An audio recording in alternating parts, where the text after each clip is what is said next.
അദ്ദേഹം തന്നെ നയിക്കണമെന്നാണ് ഞങ്ങളുടെ ആഗ്രഹം. കാരണം അദ്ദേഹത്തിന് എതിരായിട്ടുണ്ടായിരിക്കുന്ന ഒരു ജനവികാരം അദ്ദേഹം വരുമ്പോഴേ അത് കൂടുതൽ പ്രതികരിക്കുള്ളൂ. പെട്ടെന്ന് ആൾ മാറിക്കഴിഞ്ഞാൽ ചിലപ്പോൾ അതങ്ങ് ഫ്യൂസായി പോയാലോ. തെറ്റൊന്നുമല്ല. ഒരു അദ്ദേഹം കേരളത്തിൻ്റെ മുഖ്യമന്ത്രിയാണ്. മോഹൻലാൽ ആളുകൾക്ക് ഇഷ്ടപ്പെട്ട ഒരു നടനാണ്. അവർ തമ്മിലൊരു ഇന്റർവ്യൂ നടത്തിയില്ലേ, അതിലൊക്കെ നമ്മൾ കുറ്റപ്പെടുത്തണമെന്ന് ശരിയല്ല. അത് നടക്കട്ടെ, അതിലൊന്നും ഒരു തെറ്റില്ലെന്നേ. അതിലൊന്നും ഒരു യാത്രയിൽ നിന്ന് അതിശക്തമായ ഒരു ജനവികാരം ഈ സർക്കാരിനെതിരെ ഉണ്ടെന്നും വളരെ പ്രതീക്ഷയോടുകൂടിയാണ് UDF ആളുകൾ കാത്തിരിക്കുന്നത്. ഞങ്ങൾ യാത്രയിൽ നൽകുന്ന സന്ദേശം ഗവൺമെന്റിനെ വിമർശിക്കാൻ മാത്രമല്ല, ഭാവി കേരളത്തെക്കുറിച്ചുള്ള ഗൗരവതരമായ ഒരു ചർച്ചയ്ക്ക് കൂടി UDF തുടക്കമിട്ടിരിക്കുകയാണ്.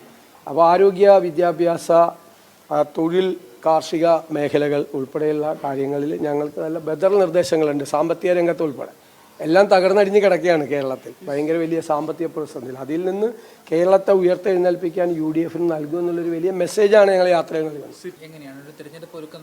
അത് ഞങ്ങളെ ഒരു പ്രൊസീജിയർ ഉണ്ടല്ലോ, കോൺഗ്രസിന് സ്ഥാനാർത്ഥികളെ നിർണ്ണയിക്കുന്നതിന് പ്രൊസീജിയർ ഉണ്ട്. അതിന് സ്ക്രീനിങ് കമ്മിറ്റി അനൗൺസ് ചെയ്തിട്ടുണ്ട്.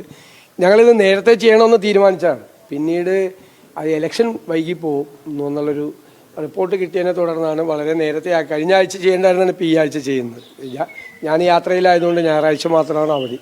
കഴിഞ്ഞ ആഴ്ച ഞങ്ങൾ മാറ്റി വെച്ചതാണ്. 1-ാം തീയതി തെരഞ്ഞെടുപ്പ് പ്രഖ്യാപിക്കുമെന്നായിരുന്നു ആദ്യം കിട്ടിയ ഇൻഫർമേഷൻ. ഇപ്പോൾ അത് 2-ാം വാരത്തിലേക്ക് മാറ്റിയെന്ന് പറഞ്ഞതുകൊണ്ട് ഞങ്ങൾ മനഃപൂർവ്വമായിട്ടുള്ളൊരു മത്സരചിത്രം നമുക്ക് എന്നേക്ക് കാണാൻ സാധിക്കുന്നത്. അല്ല, അത് നമുക്ക് ആ സമയമാകുമ്പോഴേക്കും, സമയത്തിന് മുമ്പേ തീരുമാനിക്കാം. 13-ാമത്തെ മണിക്കൂറിൽ തീരുമാനിക്കുന്ന ഒരു ഇതുണ്ടാവില്ല. അല്ല, അപ്പോഴേക്ക് റെഡി ആയിരിക്കും. ഇലക്ഷൻ പ്രഖ്യാപനം വരുമ്പോഴേക്കും നമ്മുടെ പട്ടികയെല്ലാം റെഡി ആയിരിക്കും. നമുക്ക് ഇപ്പോൾ വേണമെങ്കിൽ തന്നെ ആദ്യഘട്ടത്തിലൊരു 50ഓളം സ്ഥാനാർത്ഥികളെ നമുക്ക് പ്രഖ്യാപിക്കാവുന്ന ഒരു അന്തരീക്ഷം ഞങ്ങൾ തന്നെ സംസാരിച്ച് ഉണ്ടാക്കി വെച്ചിട്ടുണ്ട്. 2-ാം ഘട്ടത്തിലാവുമ്പോഴേക്കും പിന്നെയുള്ള ബാക്കിയുള്ള സ്ഥാനാർത്ഥികളെ കൂടി കോൺഗ്രസ് തീരുമാനിക്കാൻ പറ്റും. അതൊന്നും ഒരു പ്രയാസമില്ലാതെ പഴയ കാലത്ത് ഇവിടെ എല്ലാവരും കൂടി വന്ന് ഇവിടെ ക്യാമ്പ് ചെയ്ത് 1-2 ആഴ്ച കിടന്ന് തീരുമാനമെടുക്കുന്ന സ്ഥിതി ഒന്നും ഇപ്രാവശ്യം ഉണ്ടാവില്ല.